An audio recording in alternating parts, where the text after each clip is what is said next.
Hello, everyone. Thank you for joining the OCM Readiness and Adoption Change Measurement and Metrics. We're going to be talking about how we measure change.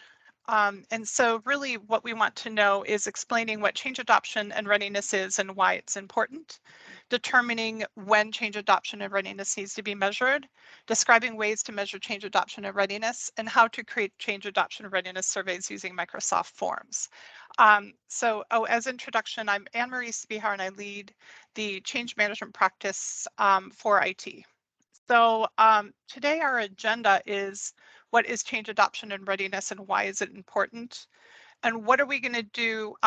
When do we measure change readiness and adoption? And how is change readiness and adoption captured and analyzed? And then what tools are available to measure change readiness and adoption?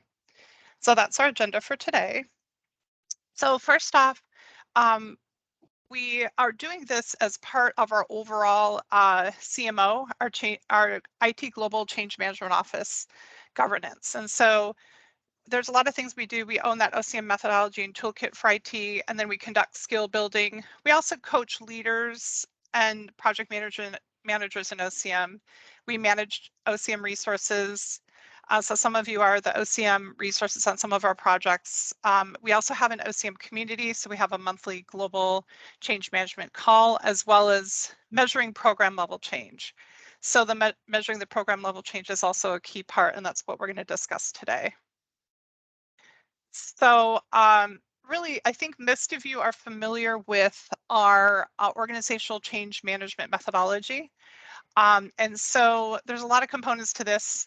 We created this about 5 years ago with Francesco Tinto, our CIO at the time, wanted a simple way to portray change so anyone can do change, from a change manager to a project manager.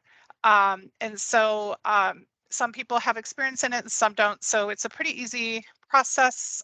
It can be done in different sequence. It's really there to help you, to guide you through change. And so we do the change impact assessment, aligning and managing stakeholders. We create change plans, which can include training and comms plans, and then we create a change team. And then implementing the change is really executing on the comms and training. And then measuring change is really what we're here today to do, is to talk about how we measure change.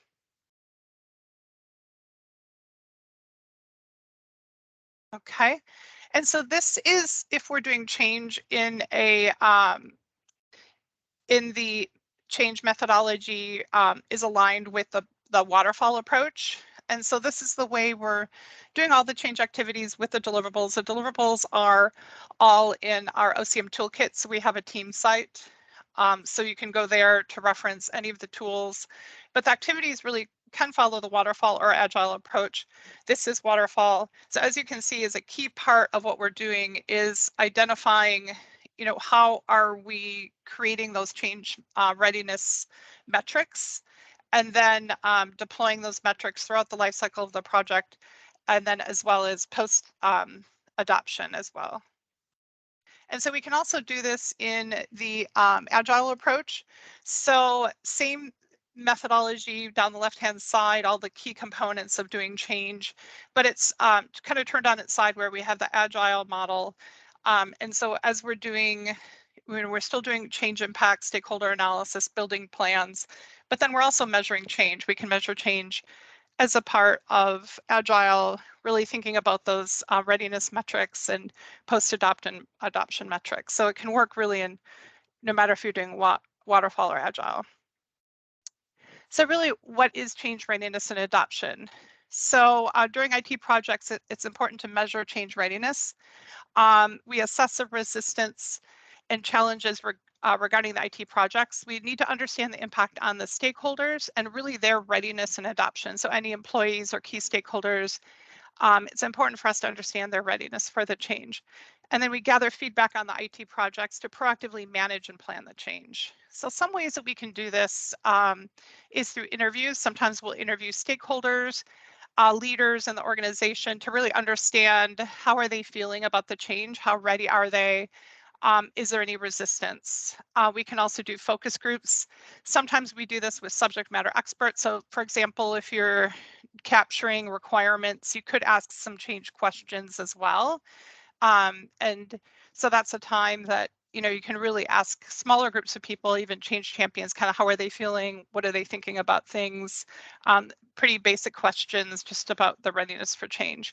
Then we also do surveys. So surveys is a big part of capturing that feedback from the employees regarding your projects. And so this is a time to really kind of understand anonymously how they're thinking about the project, how ready they are, and that type of thing. And then post deployment, it would be, you know, have they adopted the tool? Sustainment planning is important because we implement through coaching and accountability measures such as KPIs. So as we're moving to post deployment measuring adoption, we can do sustainment planning. And this is really then making people accountable for the change. Any questions so far before I move forward on what we've covered? No, thank you. No? And Marie, just to let you know, we're seeing your presenter view. So we see all Oh, your okay. notes and stuff. Just letting you know. Oh gosh, okay. Sorry. Okay, let me switch this. Okay, there we go. That's better. Thank you. Okay, so then the reasons for resistance. So really the reason why we want to measure change readiness as adoption is to understand people's resistance. So there's a lot of reasons, and we've all seen that change curve where people will go through different stages of change. And so it's human nature sometimes to resist change. Sometimes they may not be, they may be resistant to the project for various reasons. They may have a fear of the unknown. They may have a lack of understanding of why the change is occurring.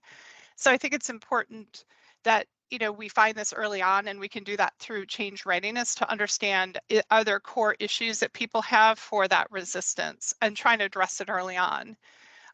They may have a lack of trust in the people facilitating the change. They may think the change is not necessary, that it's not possible.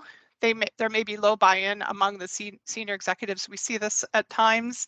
So we really need to get to the core of what's happening with the project and any resistance in order to address it. And so sometimes, you know, people have various reasons for resistance. So doing change readiness can help uncover some of that resistance. And so what this looks like as well, sometimes you'll see resistance. Passive is, you know, people will ignore or not participate in the project. They'll withhold information, and they'll just stand by and really not engage. So sometimes then you can also find out really more about this through your change readiness. And so, you know, active could be where people are blaming or accusing, you know, starting rumors, blocking the project. I think we've maybe all seen this at times. It's not right or wrong, but it's just, it is what it is in terms of human nature and people's, you know, ability to move through change. So we have to kind of help people move through change. And part of that is really identifying, you know, that change resistance, so that change readiness can help measure and identify that resistance so it can be addressed and managed. So any questions on resistance? Does that make sense to people? Have you seen this before? Change resistance? Yes, a lot. Okay, thank you. Yeah, so it's very common on projects. So it's okay because it's human nature, but by doing the change process, by doing our change methodology, using the tools, using change measurement, it really helps us, you know, capture that and then help people move through change. And so, you know, this is why this is so important. So when we're looking at an example project plan, we have all of our things down the side: change impact, stakeholder, learning and support. But the change readiness assessment, you know, this is just an example over a timeline of a project. I think this is more waterfall approach, but we're doing that change readiness approach. So this is where you're kind of creating that approach around the time that you're building, your training comms plans. You can build a readiness approach, and then you can launch your surveys. Maybe you want to do interviews in between here as well. So this is just kind of an example of what it looks like, maybe 2 surveys, and then you do a post-training survey and then adoption survey. And so this is just kind of an example, but you can do interviews and focus groups in there as well. So this is just to give you guys a practical way of looking at it in terms of when do you measure change. And so we also want to talk about then how do we measure change readiness and adoption. So we can also do other kind of metrics. And so these are metrics that we want to capture for the project. And we can do this through readiness surveys, utilization reports, error logs, and help desk requests, and then employee satisfaction surveys. So really, sometimes we want to look at those employee engagement, buy-in, and participation measures, awareness and understanding of the change, employee readiness, adoption metrics, usage and utilization reports, compliance and adherence reports. So there's a lot of different ways, error reports, feedback, help desk requests. So these are all things that we may want to think about when we're capturing that change readiness and adoption. Isn't just always survey results. It can also be some of these metrics that we get from the project and any type of system or process that we're implementing. Any questions on that? So far, so good. Has anyone used any of these to measure their readiness and adoption for metrics for their project?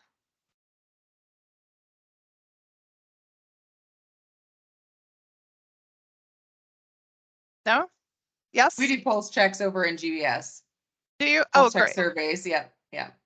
Okay, wonderful. Okay, good. So how do we measure change readiness and adoption? So we really can do this through surveys. As we talked, we can do, as we mentioned, we can do any type of focus groups, interviews, and then surveys. So this is one way, but we just really want you to understand really then this is a very easy way to measure change, and the outcomes help you understand what resistance exists so you can proactively manage the change and have that input into your change management communication and training plans. So we do this through Microsoft Forms.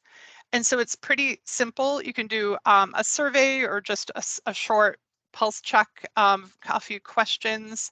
And so I'll give this presentation out afterward. You can access forms. There's a link, active links here. There's job aids, university training, help center, and FAQs. So has anyone used Microsoft Forms before to do a change readiness type survey or pulse check? No, I don't. You haven't? Okay, good. So this is an easy way for you to do that. It's pretty simple, so I'm going to walk through the process. And so basically then we're giving you some sample questions. Thank you to Shana and GBS. We partner with them quite often. And so we have some similar processes that we're using, but we have a survey template that we created in Microsoft Forms. So if you need to access that, if you can't find it, let me know. But we really just wanted to give you some sample questions to ask for your readiness and post-go live surveys. And so usually we use a 5-point scale. So this is the 5-point scale right here. And then we have the quantitative questions. So the quantitative questions really are just asking, these are just examples, of course. So really, I understand why we're making this change. This is something you want to know that, if people say no, they strongly disagree, then that means you need to communicate more. I believe leadership will provide the appropriate direction for the change. If that's low, if people disagree, then leadership has to have a stronger presence in that project. So there's certain questions we're asking that will help people understand, and you can take a variation of these, 5 of them, all 10, create your own, but this is kind of the general feel. I believe we have the ability to successfully make this transition. If people say no, if it's strongly disagree, sometimes you may want to do further focus groups to ask people, okay, what do you feel are the barriers to success for this project? I have a clear understanding of the skills required as a result of the change. This question is really important because, have people received enough training? You could ask post-training, training-related questions about the facilitator, how well the training went, that type of thing. That's also something that we do regularly. And then I have knowledge required to make this change successfully. That's a good question because, people really need to feel ready for the change. And if they don't, if they don't feel like they have the knowledge, what else can we do? If we did the training, maybe do we need to do maybe a follow-up session? Do we need to have office hours, that type of thing? So all these questions, the readiness is pre-go live, post-go live, we ask similar questions. And even post-go live, if they're rating kind of low, that's where you might need to do follow-up training, follow-up communications. So really just asking fairly basic questions like these really can help you kind of understand people's readiness for change. If everything's agree or strongly agree, that's great, but chances are there may be one area, either communications or training or leadership support, that's showing that you need to dig in deeper. And sometimes you don't have all the answers, but you also want to ask open-ended questions. So it's important to have those open-ended qualitative questions as well. So that's an open text field. It's easy to put that into the team survey, and then people will kind of tell you how they feel. Just say, what other feedback or input do you have regarding this project? And then they can tell you, yes, this is something, that's really great. I'm looking forward to it. Or they could say, I have some concerns about this, and, they'll mention it, and then you can follow up on that. Sometimes I'll do a survey and look at the qualitative and quantitative results and do an analysis, but I think, I need to maybe do a little bit further, focus groups or interviews and ask people for more details. So it gives you a big picture of what's happening, but sometimes you have to kind of dig a little bit further. And if you have a champion group, your champion group maybe could help you kind of delve a little deeper into the results.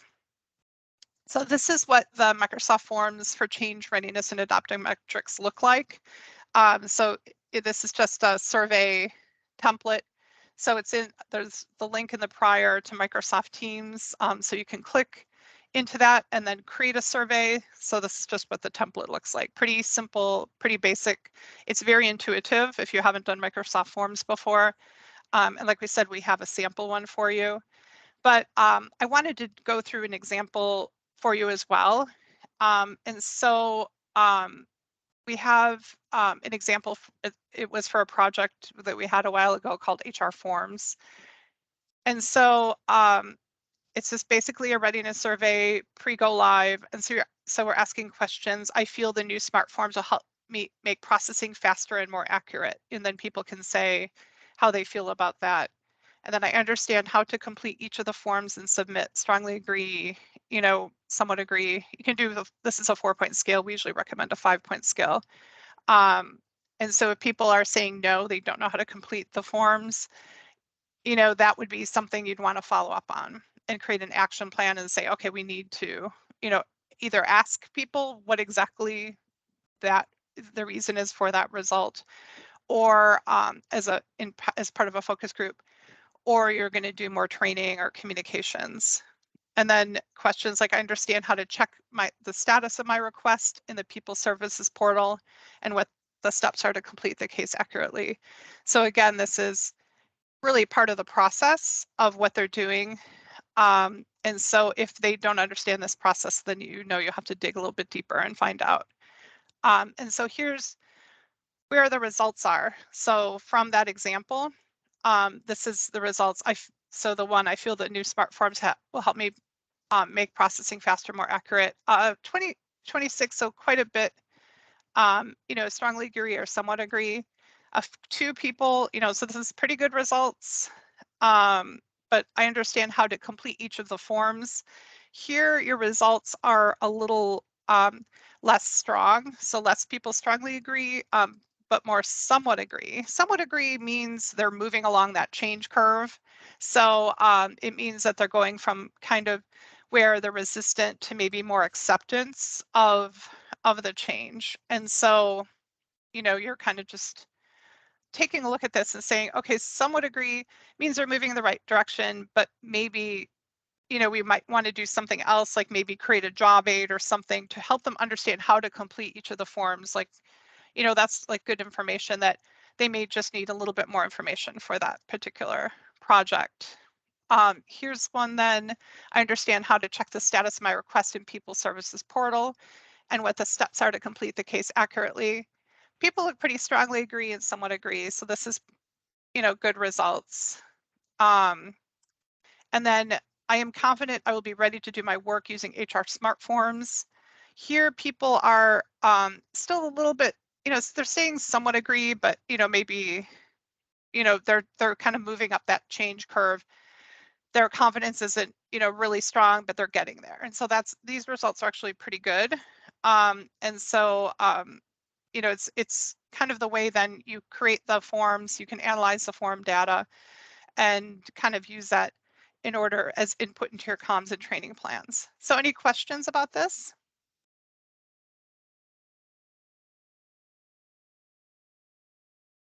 Has anyone done this before?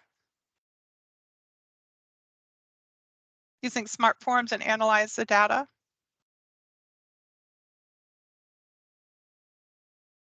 Hey, Emery, it's Kim. We've Hi. actually, hey, we've used them a couple of times. The most recent would have been our LEAP program that we have, and we used it to find out if our presentations and our time that we're actually giving those presentations work for the organization, not only within IT, we kind of extended it to other groups outside of IT to see if they were attending as well. So it worked really well. Oh, good. Okay, good. So you were able to use Microsoft Forms and then analyze the data with Correct. the, okay, great. Oh, wonderful. Okay, that's a great example. Thanks for sharing that. Does anyone else have an example where they successfully used Microsoft Forms to create a survey as well as analyze the data?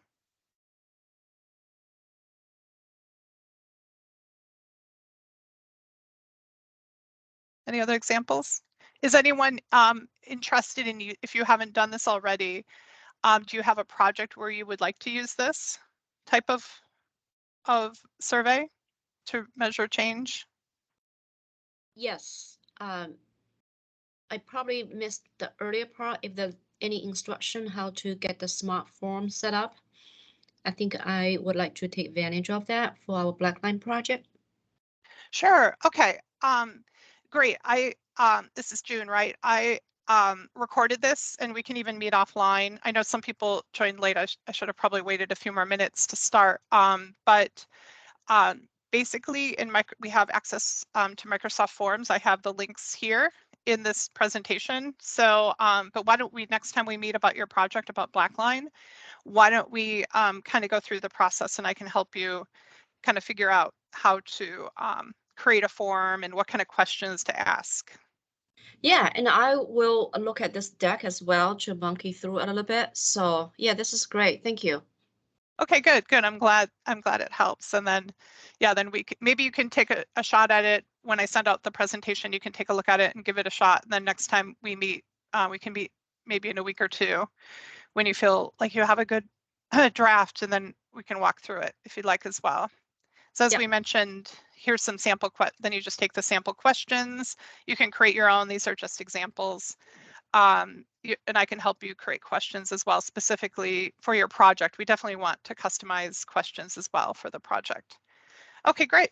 Okay, thanks, June. Yeah, we'll work together on that. So this is a really great way then to measure change. So really, we kind of talked a little bit about this, but what do we do with change readiness survey results? So we can compare readiness and adoption from one point in time to another. So that's why sometimes throughout the life cycle of the project, we'll be doing readiness and adoption questions at various points throughout the project instead of just one time. So we can really gauge their readiness. So perhaps, you know, early on in the project, they kind of have some of those somewhat agrees, but eventually as they're getting closer to go live, you really should have people feeling stronger, you know, in their readiness. Early on, you may see more of that resistance, which is okay. I always tell leaders when I've worked on projects in the past, you know, leaders will be concerned, oh, you know, these results aren't good, you know, early on in a project, and that's okay because it just shows that you have more work to do. So you want to take those results, you know, maybe do some follow-up, but it really helps you then, you know, focus on some of those critical topics that early on it'll bring to light where there's some issues. And then it also helps us understand how effectively the change is being implemented. So maybe then we'll have to identify focus areas not being adequately addressed. You know, it'll show us like, okay, let's, you know, delve in deeper into this one area. Maybe we need to do more training, a job aid, focus groups. Will kind of give us also some more detail around that. And then we can adjust those change activities based on those results and the feedback provided. So you can, you know, make changes to your change plan, or just realize you have some work to do. Or if you feel like the results just are not that good, you can create an action plan for the lower scoring items from the survey to improve readiness and adoption. So has anyone done this before? I know this topic, I've given presentations on this in the past, but I think this is something that some of the people haven't done on some of the newer projects. So I think this would be something that would be really good to implement, but really, you know, I think taking action on it. Sometimes we'll do surveys and just let it sit there and, you know, file it away, but really that action plan is so important for those low scoring items. And it helps, you know, really improve that readiness and adoption, gives us that snapshot, but also gives us those action plans. So, so has anyone taken survey results and actually applied it to improve your change readiness? Has anyone done this on the call?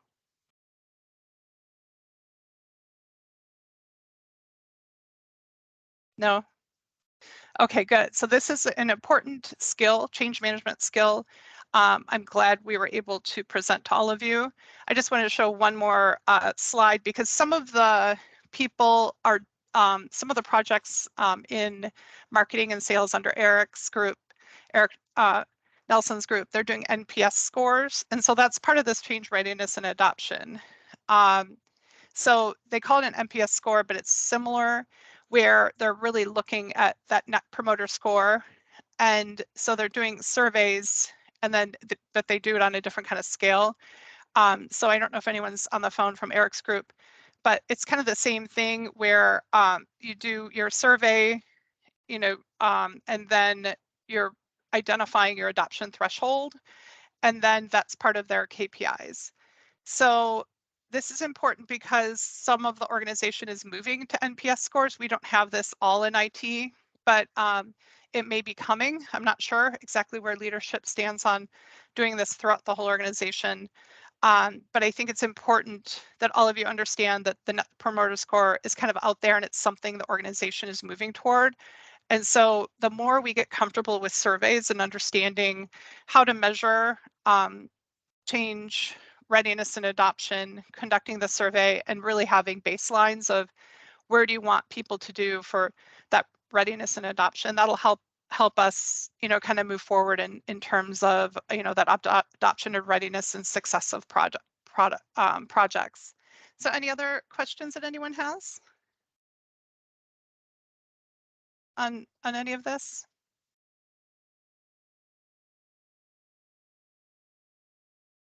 Okay, is this helpful? So does everyone feel confident to go out and create surveys and measure change readiness and adoption?